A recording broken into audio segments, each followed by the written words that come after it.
You're listening to the Daily Mishnah Podcast with Benedict.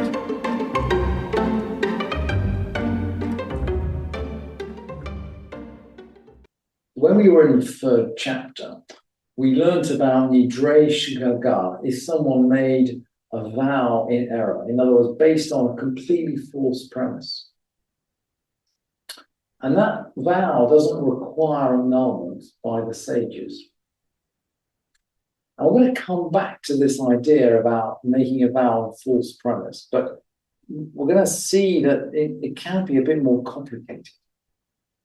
And Rabbi Meir says, Rabbi Meir Omer, we're in the third Mishnah, the 9th chapter. Yesh Devarim Shehen Kanolad Ve'einan Kanolad.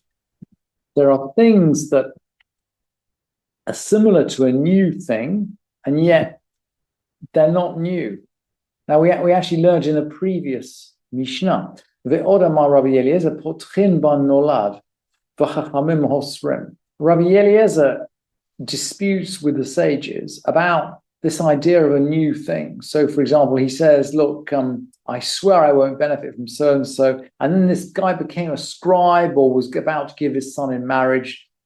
Or the case of Rabbi Akiva's father-in-law who swore not to have benefit from Rabbi Akiva, but when he noticed that Rabbi Akiva became a great rabbi, changed his mind. So Rabbi Eliezer says that we can release a vow with reference to a new thing, and the sages forbid it. So that's where we closed on the second Mishnah. And Rabbi Meir now is going to either dispute or not with the sages, depending which version of the text you have. And he's saying, look, some things are like a new thing, but they're not quite like a new thing. Yesh devarim shehen kanolad ve'einan kanolad. V'chachamim modin lo. And the sages agree, although some texts say the sages don't agree. So not only do we have trouble interpreting this Mishnah and figuring out what it means, but we're actually not quite sure which way the text should go. And we're following Kaufman, and Kaufman says the sages agree, and Maimonides clearly has the same text as Kaufman, and he follows this. This is how he paskins. But let's look at the example. Ketzad, how does it work? Amar, kunam she'eini noseli flonit she'aviha ra.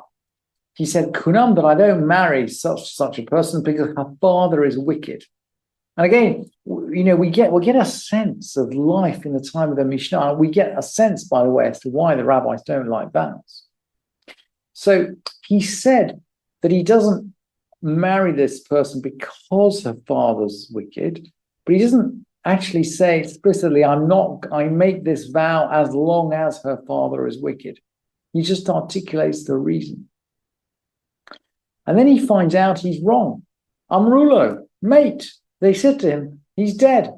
So he can't be wicked anymore. He's no longer a fact. Amrulo, mate.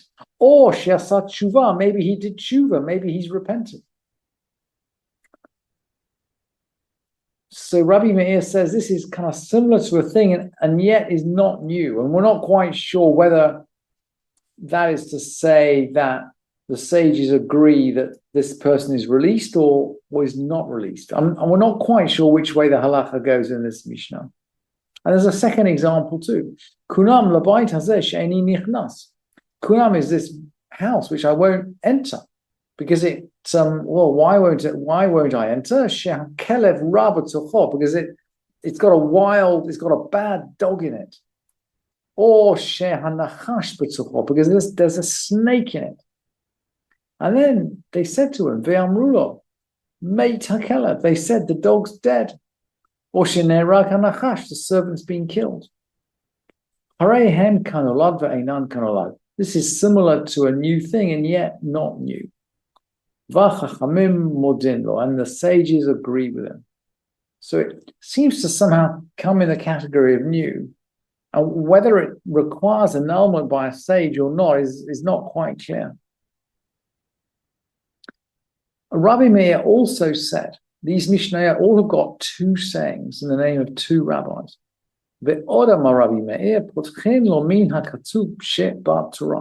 they can open, that is to say, they can open a way to release him.